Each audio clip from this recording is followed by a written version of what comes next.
6981. Hashtag 6981.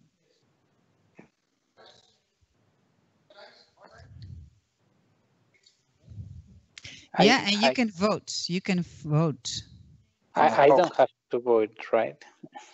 This is Hori. You can vote on me. I will vote on you. Okay. Can we have a rundown again, just to be sure that everybody knows what they're voting for? So this is coffee on the blockchain. Okay. No. Oh, it's a platform that is applicable for everybody. Yeah? It's not only for me. We're building something for everybody. Okay. I'm summarizing, so I have my head straight as well, so I know what I can vote for, I guess. So we have Moyi Coffee that does coffee with blockchain. Ethic Hub, microloans. Fortified Seed Africa, which has something to do with seeds. I don't know. Okay. What are fortified seeds again? You just asked this question, so you now know. Well, those were the seeds that have more nutritions in them, so that the farmers have more nutritions. I voted on them. 23 votes. 23 votes so far. And then last live local. Yeah. Yeah. Oh, it's 24 votes. Oh, this is too exciting.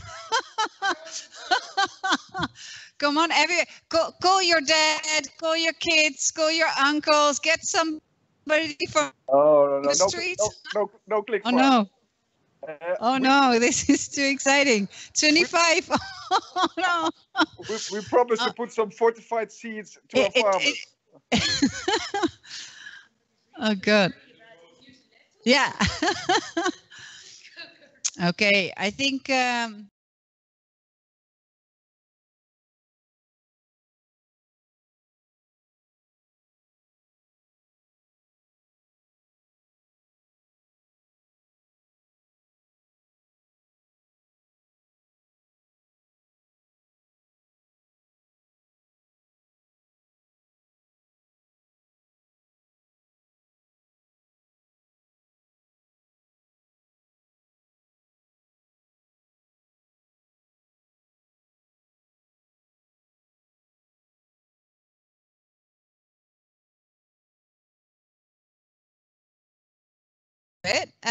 so the last time, but I think what we'll do.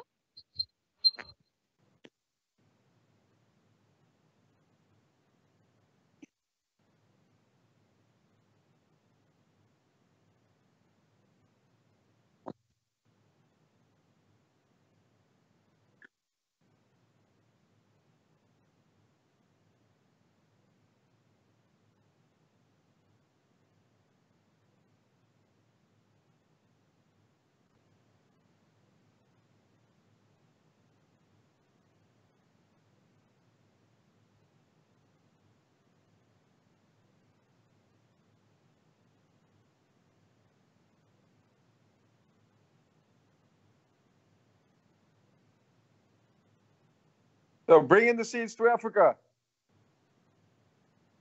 6,000 farmers.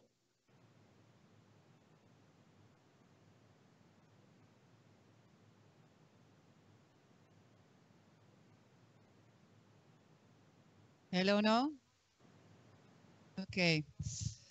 I'm going to ask in the meantime, okay, yeah, so we are back on. I'm going to ask the experts to come to the front, because what you probably didn't realize, we had the break just now. Woo! So what we're going to do, we're going to look at the results. We're going to get some refreshments that's going to get ready just now. And then we're going to have the panel here. And we skip the break for now, because I really think it's worthwhile to get more content of the people that we have here tonight. And then we have a longer after drinks after this. So, I mean, feel free to go up and jump and stand and, you know, get some movement space. But I think it's a bit of a waste if we cut it now and we end up a lot longer. So let's be more condensed.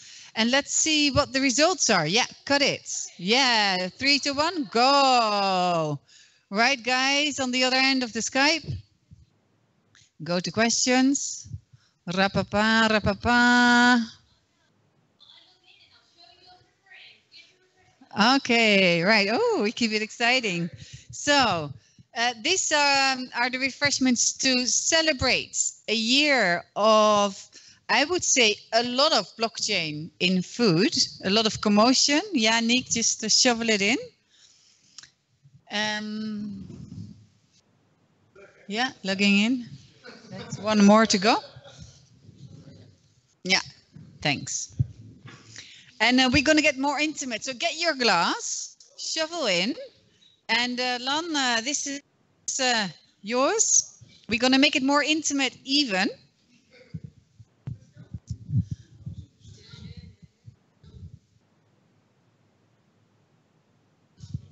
Yeah. So sorry for that, but grab your glass and go and relax around this. You don't need to stand or sit or just feel whatever you feel like. Frans, can I please start? Frans, we actually thought about having a Frans meetup with only Francis. And Anna. Anna, where are you? I saw her. Yeah. Lan, Frans, can you please come and take a panel seat with your Frans? Feel free to take a drink with you. Just you know, stand up, whatever you want. Yeah, it's a free world. It's December. We had a busy year, that's for sure. We had a killing year. Yes. Okay. How do we go on the votes? Okay. Okay, 32 votes. Yes, that's fantastic. Yeah, we love it. Yeah. Yeah. Okay. In the meantime, I'm going to start and introduce the panel. Lan and Frans and Anna, hi, welcome to you. Great. Yeah, just come in the front. Hi. Anna. Okay, so we do have the votes. It is 33 votes. And for now, it looks... Can you not see it? This is it. Wow. Fortified seats, guys. Woo. This is surprising. Yeah. Chris, can you bring on the Skype one more time? Chris, please. Chris, can you get Jenny back on the screen?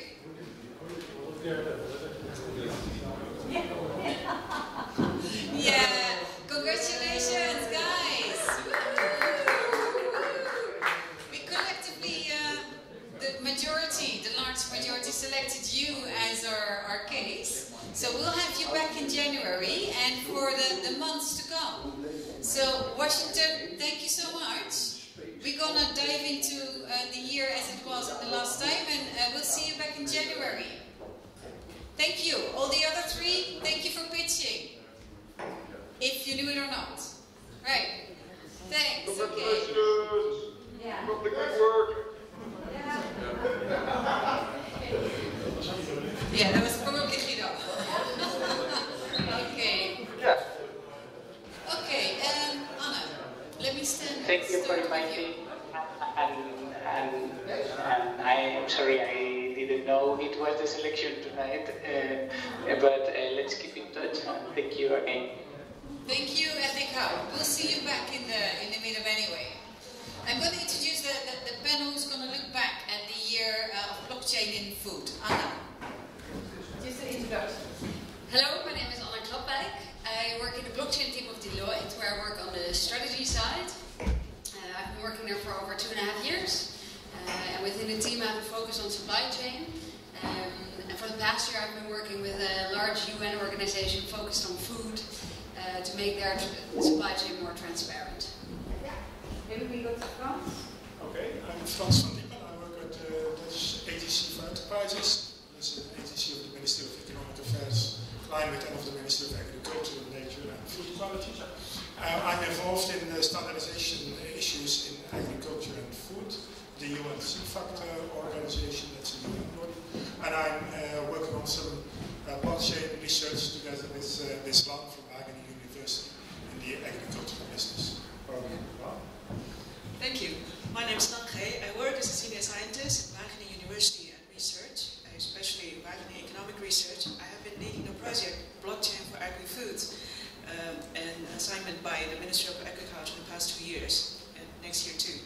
And at the same time, we are also working in some public-private partnership projects on automated compliance in agri-food chains. Yeah, and then we have Frans, another. Yeah, Frans van Ette with TNO. But now for the last 1.5 years I've been seconded to the Dutch Blockchain Coalition and I'm managing the program office for them. Yeah, great. Everybody heard about the Blockchain Coalition? Yeah, maybe give a few lines on the coalition. Okay, so it's in fact a well-functioning public-private partnership, which is not always the case. It's always hard work to get coalitions together, but if you look at the composition, it's roughly 50 parties, like one-third, private knowledge institutes and government. So there's roughly now 5 or 6 ministries in there. There's the big banks, there's insurance, universities, TNO, CWI. So a nice collection of organizations together. And what we're doing is really trying to build a foundation of blockchain. So we look at stuff like digital identities, we look at standardization, look at the human capital agenda. And last Friday, which was very exciting, we presented the vision document for the Netherlands to Secretaries of State for Internal Affairs and for Economic Affairs. And really drive 5 use cases in the Netherlands going forward. That's really going to make a big change for society. Yeah, great. Yep.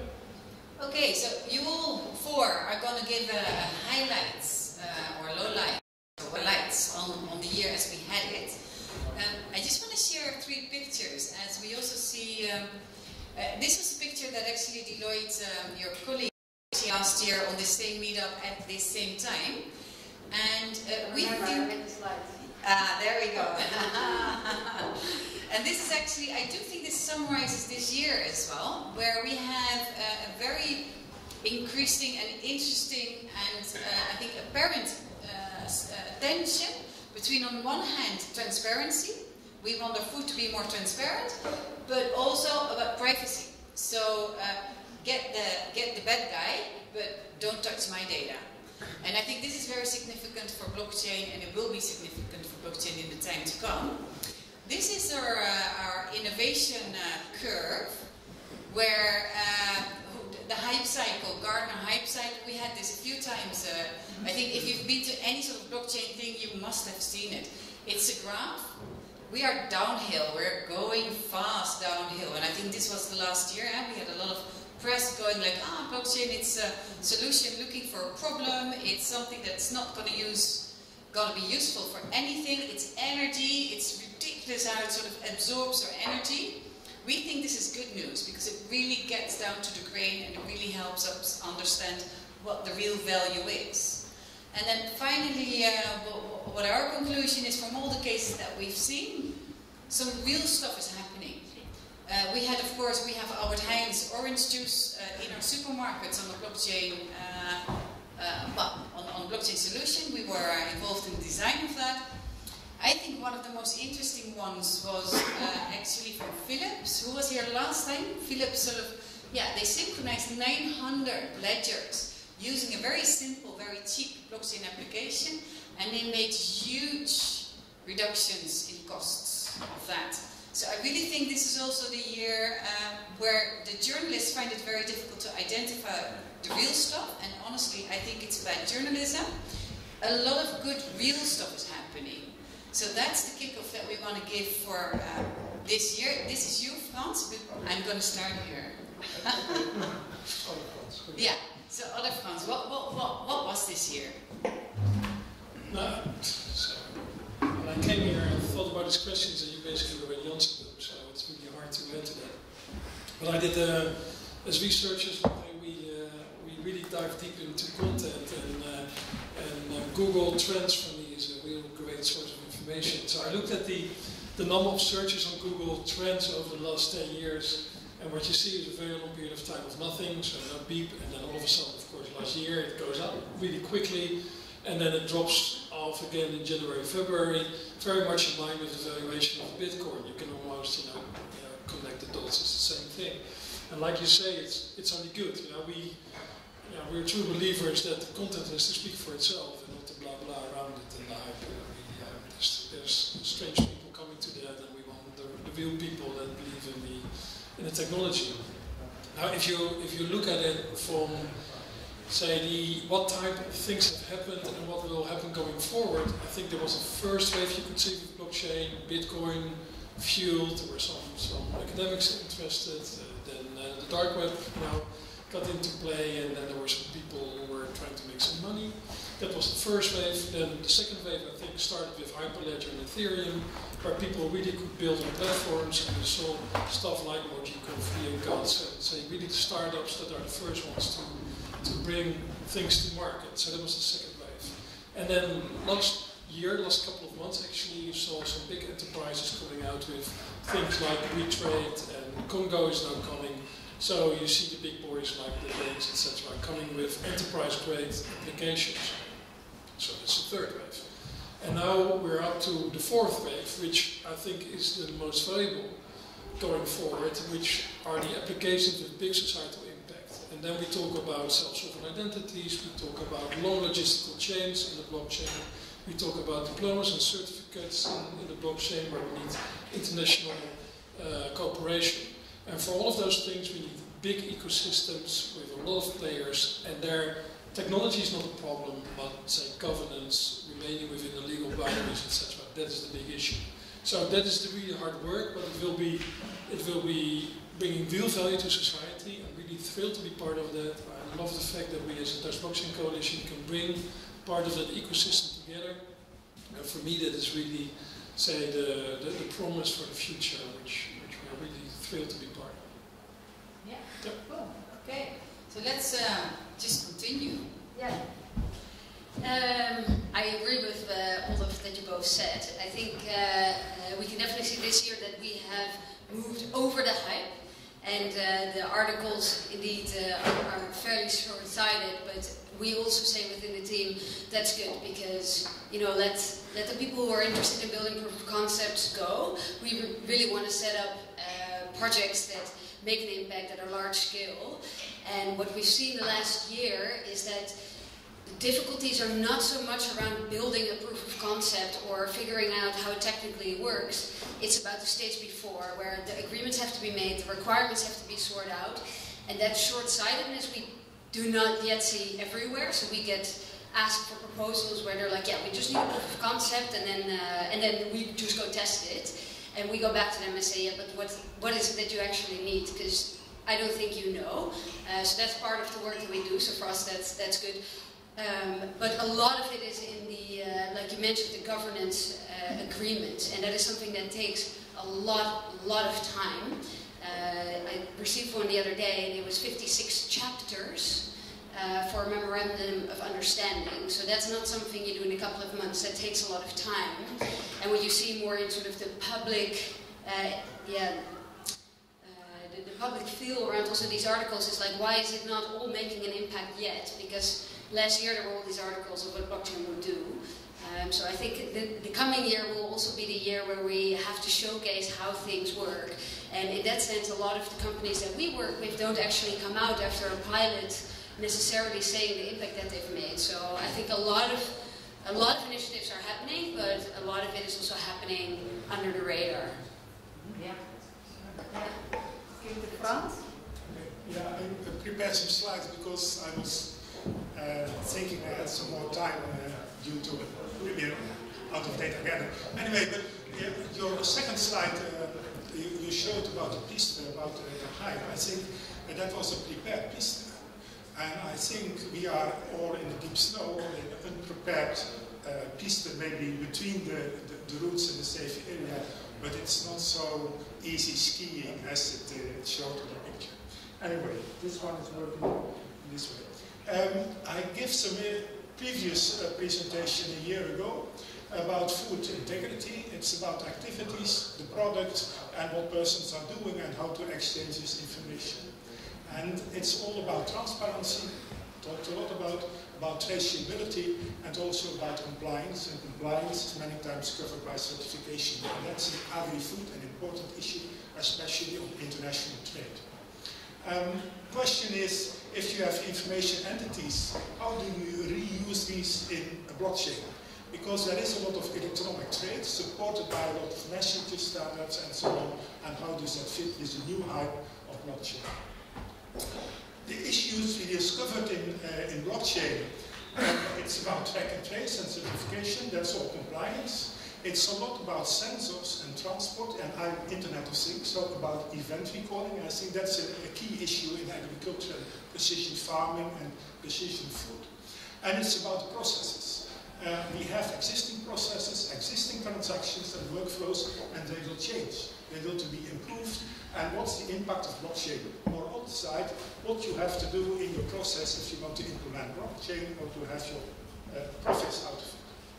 So it's about these issues, permission to private blockchain and smart contracts. It's about sharing data. This data is, for example, really an issue also in agriculture globally. It's about data rights, about the role of the blockchain and the governance of the whole.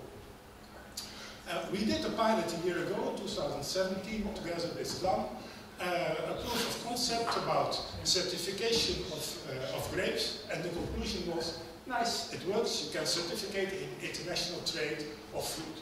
So that was really a key point in the next programs. So we started in research on blockchain in agri-food, and one of them is a key one on slurry and menu. There is a lot of fraud in the Netherlands about the menu. It's a high political risk as well for the community. So we did a proposal, maybe it can be updated improved by using blockchain. So a simple figure, you put everything on the blockchain, the different actors, and that's it. But where to start, what's the end? It's mainly about transport, so we did some analysis. And then you see the picture is much more complex in the present situation. So it's not about the application of the blockchain, but it's application of the processes and information analysis. What do you want to know, and which sensors are you using, etc. But also, where does the chain start? Is it from the transport only, or is it from, say, the plant to the pig, to the plant again in the field? So circular economy is also part of this. Sensors are very important in agriculture, and sensors provide a lot of data. Maybe I'm over 5 minutes, but then you correct me. So sensors are used, and even at this moment at the AU Fresh last week, it was about sensors on the plants, so they can measure the temperature, the evaporation, the current flow in the plants, how is the plant behaving, feeling. You have to process all that information, and then the question, can blockchain be used for that? In international trade, then you have probably a question about blockchain, and that's one thing you learned as well. By example, the IBM and Walmart, they did a nice pilot blockchain in the supply chain. So they said, well, we have mangoes from Mexican farmers selling to Walmart. They're using open source, they're using open platform, but do they create also an open supply chain? Can other farmers join in this system? Can other retailers join in, also traders in between? And what are you doing if you are trading mangoes without that supply chain or other products? So are you creating new silos or not? And that's a big issue for the UNCFAC, that's the UN body for international electronic trade, about the interoperability. So how do you work on the technical standards? How does it work in a legal framework? And what does that mean for your business information activity? In semantics you're using, so you need the data reference model, by example, but also in the trade procedures. And how does the business domains applies all these things? So we worked on a white paper. This one was, a technical one was published last year for public review, so it's available on the website. And we're still working on the business domains on the white paper. How does that affect the logistics, the customs, well, everything which is involved in international trade, in food, and in health, etc. So that was it. Yeah, then Lan? Thank you very much. I don't need to repeat all of the information. So I think instead of echoing all what has been said, I totally agree. Perhaps a personal reflection on past year. I think I looked back at the year with really mixed feelings. So I see some highlights, like in the beginning when we were talking about blockchain for agri-food. People reacted like, what is that? And now it's increasingly recognized that it's very important. And you see blockchain in agri-food is really gaining traction. I think that's really good for this year. At the same time, I think our euphoric feeling disappeared very soon when we start to go beyond proof of concept or pilots, and you realize it's a lot of work to be done. So the bright side is that you realize it's not just blockchain, but also the domain knowledge in food. It's really important for me. From Wagner, I think that's something good to notice. So it's really mixed feelings. You see the positive sides, the opportunities, but also a lot of challenges, but you also realize what the really issue is. So it's not about applying the technology per se, it's really about solving the problem that the technology can help to solve. So what would be the nice discovery this year? What I want to share with you is that we work with a consortium with public-private partners. Very often I hear people say blockchain application is 50% social work, 50% technology. That was in the beginning. I keep asking the same question. How is the percentage now? So last week it has become 90% social work. So I think that explains a lot of work in making agreements, discussing about the terms. I think a lot of work has to be done before you can actually start coding. I don't know whether you recognize this, but it's something that I feel deeply good for us, of course. A lot of work to do the social and economic analysis beforehand, but it's very frustrating, which means before you can produce anything that's tangible, you need to hide behind the screen for a very long time before you can show anything. So maybe the silence at the moment is good, meaning that in a few months or a few years we can really see some realistic applications. So if I look beyond this year, next year, I think the focus would be actually to focus on some flagship projects, I would say, to really demonstrate the value of the technology and the problem it aims to solve.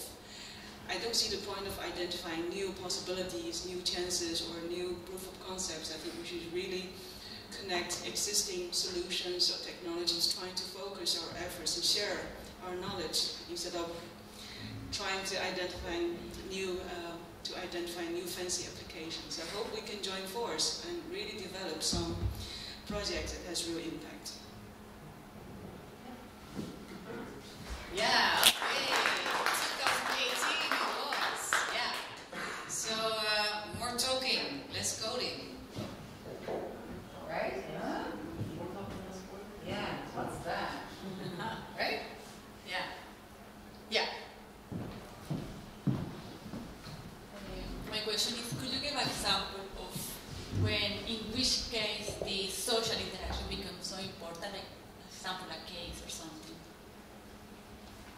Among all the cases that you say you are looking around. Yeah. So let's make this decentralized platform. So Mike, do your own work. Okay. I can give several examples we work on. Francis mentioned 3 examples we work on. So the first one is about a certification. So you need to understand how the certification process works, including the whole system of certification, what kind of information we need, who's doing what can be shared, what can not be shared. There's a lot of discovery beforehand before you can actually model the process. And second use case we worked on was about manure transport. It's super complicated. You need to understand how manure is produced, processed, transported, and sold or traded.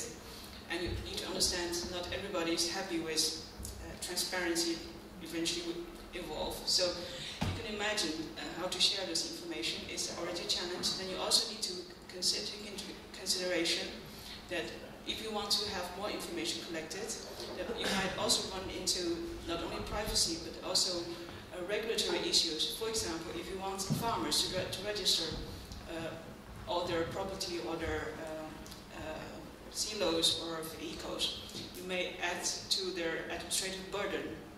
and they may actually complain about it. So it's not that simple. Just some examples. So it's a lot of talking to get people to agree upon what information should be collected. Should you collect new extra information and what can be shared? Should be kept private or be public. I hope that gives an impression.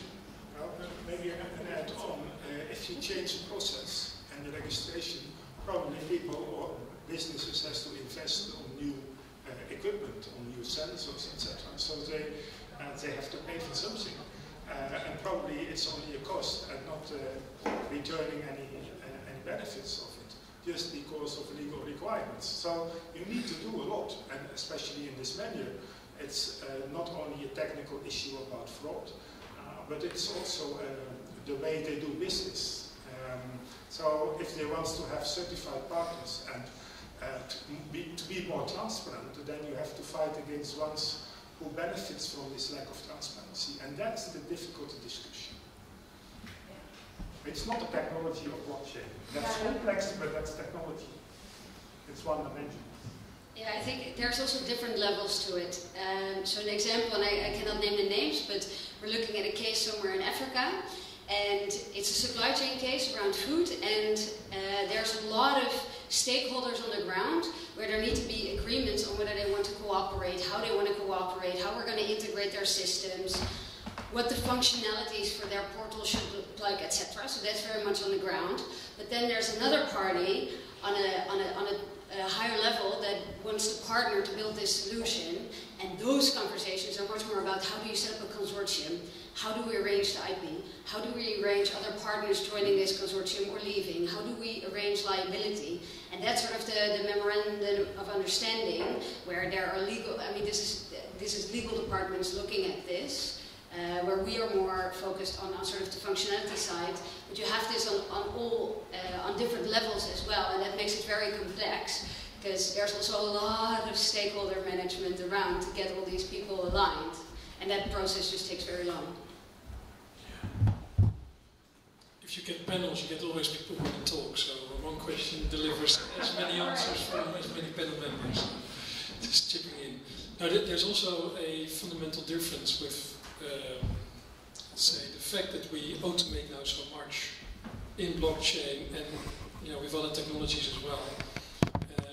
If you really create a programmable economy, and that's what we're doing with AI and with blockchain, you create an environment where everything happens automatically, and that means that there's no in-between stops anymore and points that people are looking at the results. So you need to think much harder before you start on what you're going to code, how you're going to code, what happens if there's a mistake, what happens if.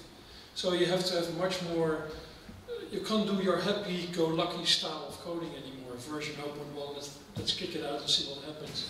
Now with an autonomous driving car, that can be a disaster, right? So the more we automate, the more we put things in blockchain, the more we put AI on top of things, the more we need to think beforehand with lawyers, with everybody involved, with business people, how is this going to work? And what if things go wrong? Yeah. Things go happen in a different direction. Yeah, very, very good point. I really think this summarizes the essence. It really, we move effort at the beginning of the process rather than during and after.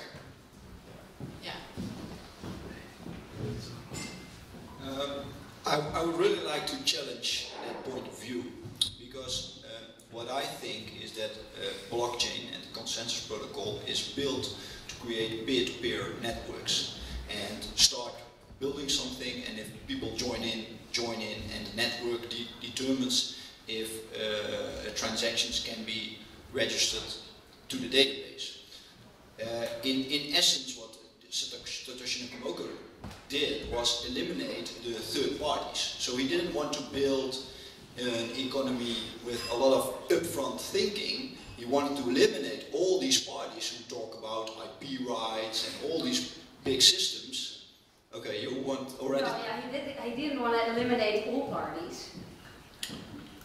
Not all, but in a peer-to-peer network, you don't need an orchestrator. That's the idea of a peer-to-peer network. And so what you see right now is that a a lot of companies that are very high up in the food chain are working on blockchain solutions to secure their own positions. And that's a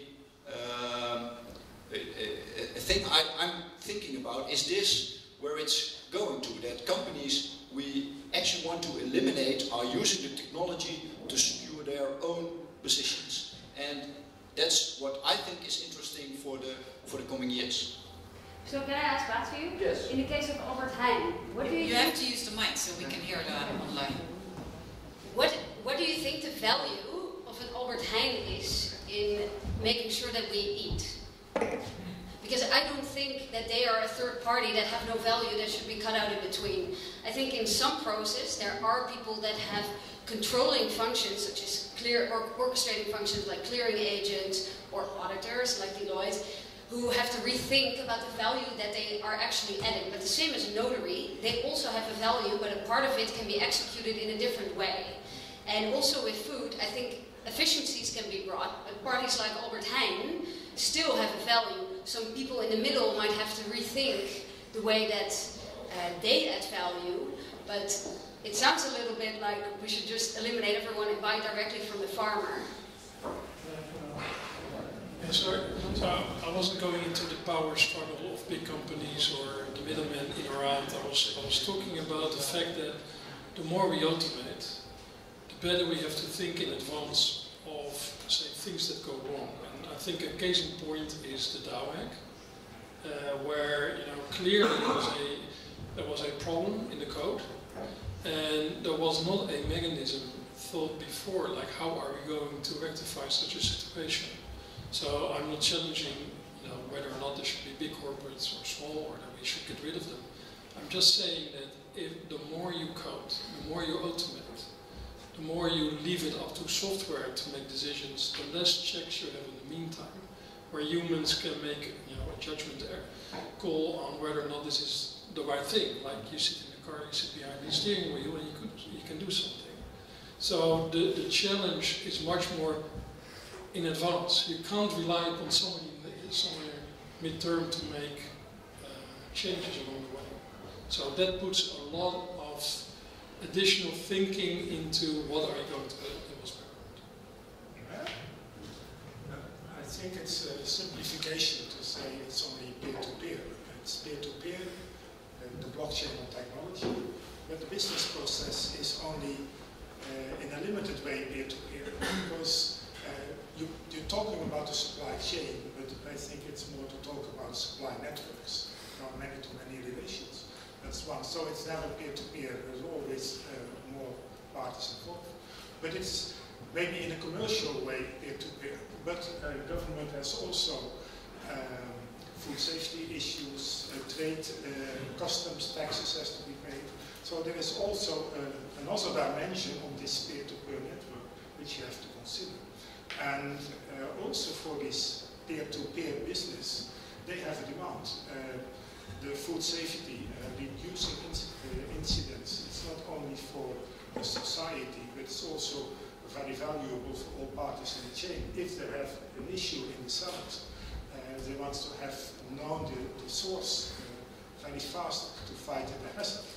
And that affects all trade. So it's not only peer-to-peer, but also these aspects you have to take into consideration. And that makes blockchain can provide a solution, but there are other solutions as well.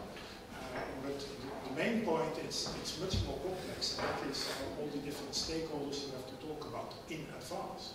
That's especially in blockchain. Once you have set up a structure, it's there. You cannot change it. You have to do it with that structure. Well, I would like to challenge the assumption that peer-to-peer is always universally advantageous to others. I think we invented the way centralized organization also for a reason. They can be efficient in many circumstances. I think the critical point is not that we want to remove our middle parties or middle intermediaries. It's really to critically look at the value they add, and like you said, to see whether they could fulfill their function in a more efficient, better way.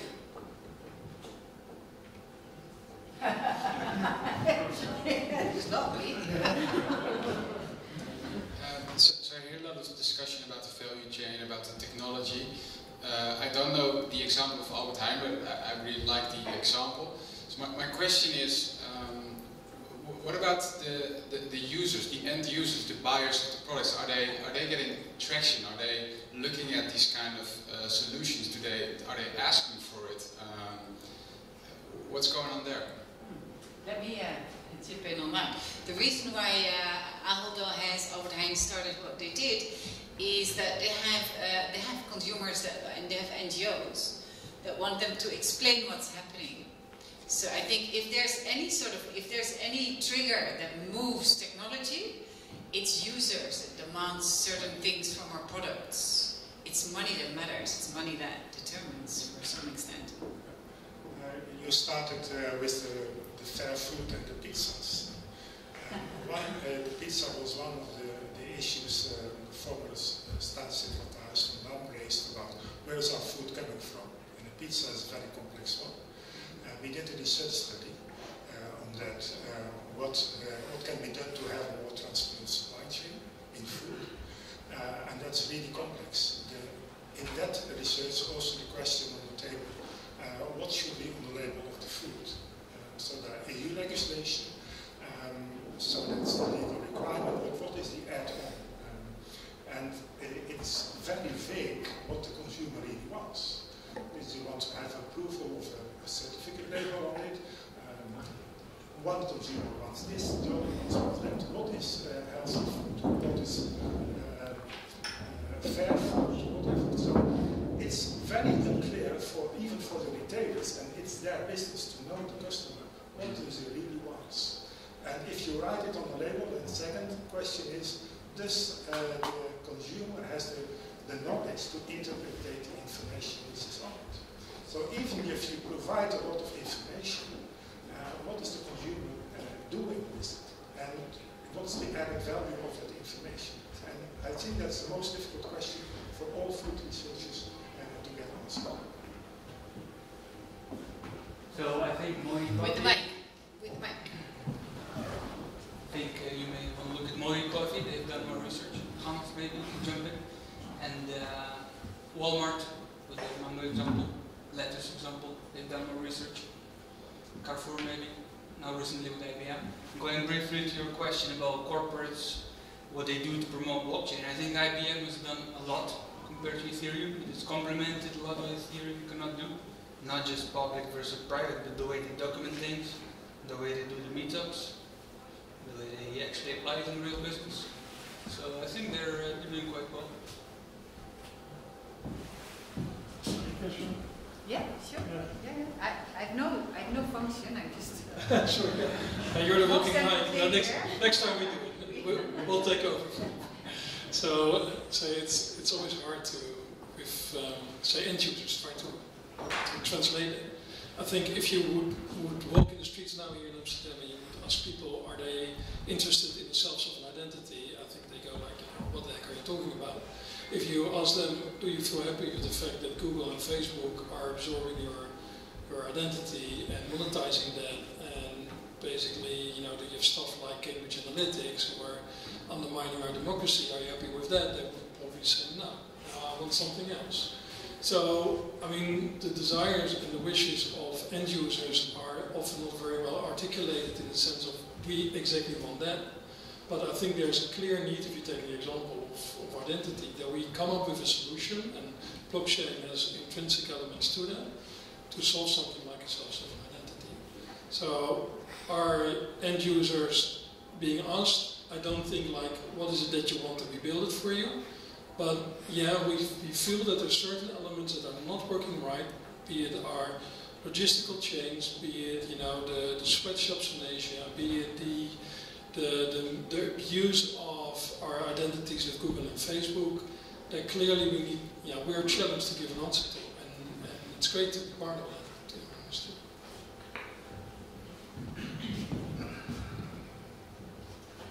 Maybe a quick insight. I just today, one of our customer research exercises was presented to us.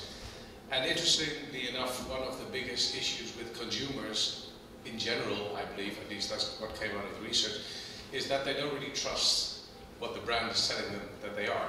You know, it's not so much about what's on it, it's about is what on it, is that what's true. And it can be on the label like so many grams of fat or carbohydrates or whatever, but it's to the consumer, at least that's what we found out, it's more, okay, so what does that mean? If we produce a juice with half a kilo of fruit and half a kilo of vegetables, for example, that's fine, but what does it do for me? Is it my 50% of what I should have? 75%, 100%? So that's much more where the consumers are looking for, according to us now, saying, okay, so what's in it for me when I look at this bottle, when I look at this piece of food? And the second one is, okay, where does it come from? And that's probably where we should go further. We can make use of blockchain information to actually show that. And you don't have to do it on every single product or every single bottle or unit that you sell, but that's how you gain trust. And I think the path that we're going along now with applying blockchain is maybe not the road to perfection, but the road to improvement for now. And I think that part is pretty important, that we take those steps. And we know that we're not going to boil the ocean in 1 or 2 years, but at least that we're getting on the way to that point. And what do you do? We make juices. Yeah, it's a company called Natur. Yeah, excellent. Yeah, nicely put. Very nicely put. Yeah. So things get more personalized then, and consumers become more personalized. Well, consumers don't get personalized. Yeah. But their demands too. Their demands definitely do. I have a comment to what you say. I also think that consumers need to start to appreciate the value of things. So we usually want to have, I don't know, this broccoli very cheap because we don't know where it's coming from or what the people, the farmers that were producing it passed through or how they work it out. So I think it's also, we need to teach the consumers to give value to what they really have when they buy something.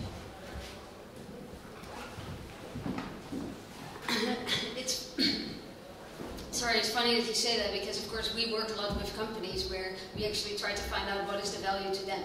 And that's indeed quite a hard question, like how much people actually want to pay more for, because the premiums are quite high. If you look at fishes, like sustainable fish, salmon, it's, I think, €1.50 higher than the salmon, the Albert Heijn salmon.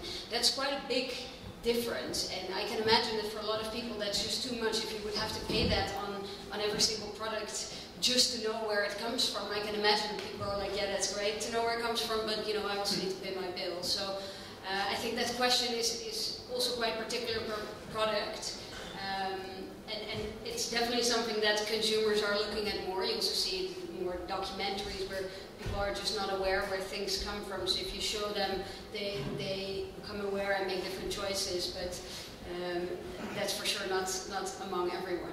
And I think one other case that's also relevant is just in terms of business cases is food safety.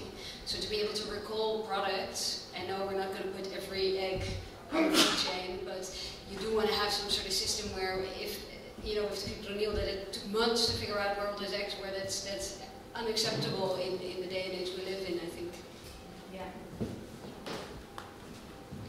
Yeah, but in that case, blockchain will not provide a solution because, especially in eggs, they are every egg is numbered individually. So the track and trace of the egg was not the problem. It's the system. It's that all parties involved, so the farmers and their suppliers, advisors, etc., are somewhere unreliable, to say so. So they're also not connected. They are not connected. So it was information which was, can say, not on the blockchain. If it was on the blockchain, what type of disinfection or cleaning, what soap are you using? And you can say it was really a soap, how it developed. So I think it's not always a matter of having more information, but it's making a selection. What are the key information entities he wants to have on the blockchain, which has a really added value and provides you enough information about food safety. And by the way, the food safety situation about safety in Europe is extremely high. And related to your question, what the customers want, so the consumers want, I think we can think about our situation in the Netherlands or in Europe. Say, yes, it's not only safe food, but you want to know where it's coming from, and what's the price, and what's the growing conditions or producing conditions. I think 80% of the global population is not in such a situation. They are fine if they have some more or less reliable food on the table every day. And that's quite a different question. Yeah. What about our seeds, for example? That's just an illustration. Yeah. So very much to get more organizations in a network is key, right? And that's what blockchain has been doing pretty well. That what costs a lot of social capital and social energy. Yeah, I was wondering, a lot of projects aim to inform consumers better. I think at the moment it's mainly for marketing purposes, including other blockchain-like applications. And I think the real value at this stage is more in business-to-business context to ensure they can do traceability and recall. For consumer, it's nice to have at the moment. Most consumers have already quite good high level of confidence in supermarkets. Food safety in general is quite well organized. So I think there, I don't see in the short run a lot of business case yet. I think in the short run, business case would be in business-to-business transactions. Make sure that the information infrastructure is there. And suppose if some really curious consumers would like to know, they can find it. That would further enhance their confidence. Two things. The example of Albert Heijn passed a couple of times. I was wondering if the farmer from the oranges has also insight in the price the consumer pays for the 1 liter of oranges. Does anybody know that? Yeah. Yeah. Well, one of the big outcomes of this whole experiment or trajectory was actually that everybody started to participate. So we often think that supply chain players, and I'm sure you have your experience in that, knows exactly who is who in the supply chain. Often, and particularly the more complex your products get, you have no clue. There's a lot of trading in between. So I trade to you, you to him, you to her. It's a mess, and you have no clue. So if you start to work on one blockchain, it becomes more easy to see who you are, and then you can start talking about prices, and then you. So I think also this quest for transparency, it's a bloody journey. It's a long journey. So in the end, yes, they know more now than they knew before without. And we have, for example, I think Moyi. Were they happy with it, or? With the information. Yeah.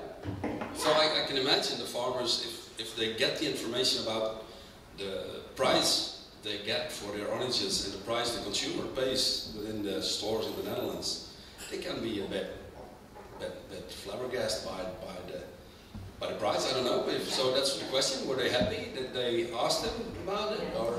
Well, this is of course this whole sort of to what extent does a blockchain bring transparency? It depends on the agreements you make. It depends on what information you're going to put on your blockchain. Moyi, for this reason, is very much focused on this, right? So they say we're going to bring full transparency so everybody knows how much, who earns when, why, how. This is like Tony Chocoloni's next door. This is about, it's about labor more than payments, but it's also about payments. There are more and more initiatives, products that put pressure on the system. So my clear conviction, but also what I see happening, and I'm keen to hear what you see, is that there is getting, prices are getting more transparent, but it's a journey, so it's not by once. And if you talk to farmers, pricing is one thing, but it's not even the most important thing. It's much more about quality, about what happens to my product. It's not just money that matters. It's not just money that makes money.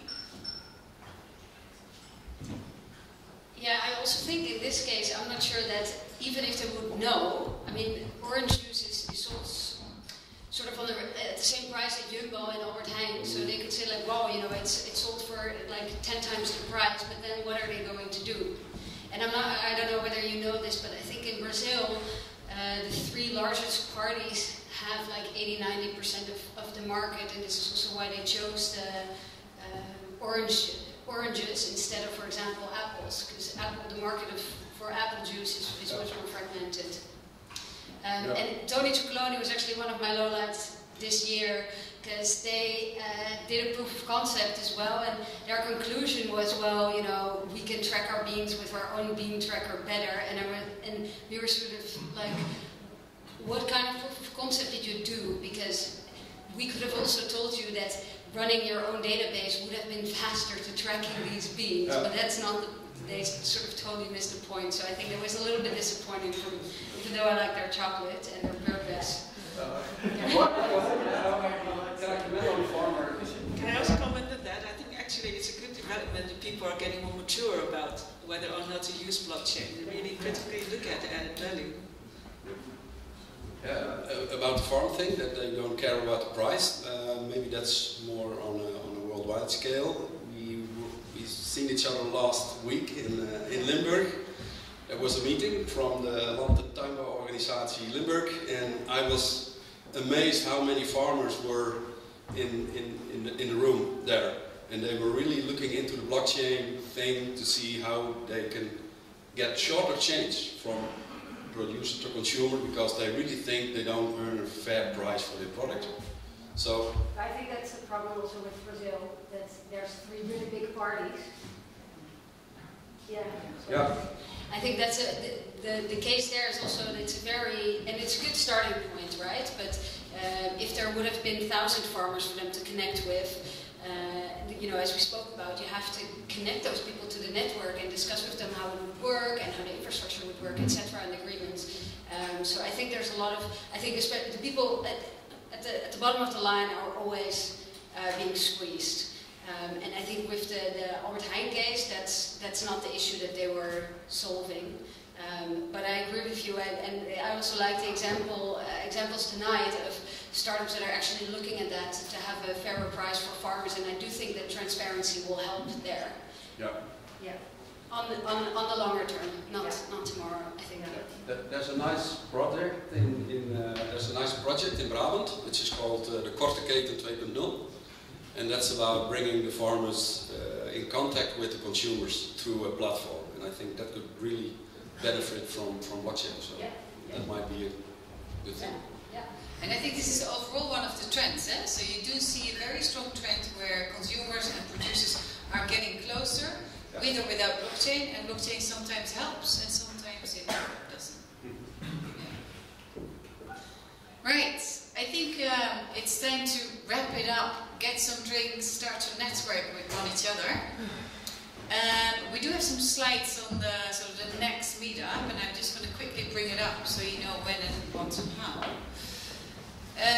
Before we do that, panel, thank you very much.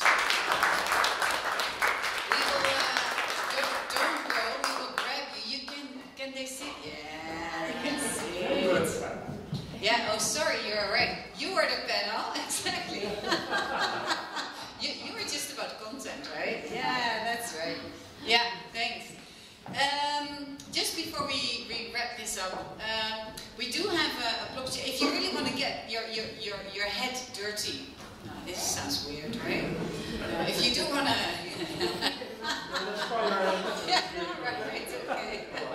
If you do want to get your at least understand the technology behind blockchain, we have of course a training on this. It's really applied within the food sphere, so we explain it, why it does something to food, how it does something to food. There are 4 modules.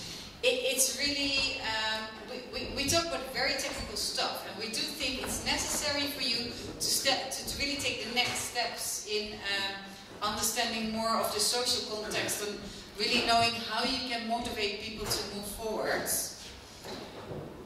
We also have an online, we call it a cinema now. It's on our website. You will see this footage. We will have more footage, and we actually think that we should have an online course, because a lot of people in low-income countries, they're keen to understand the technology.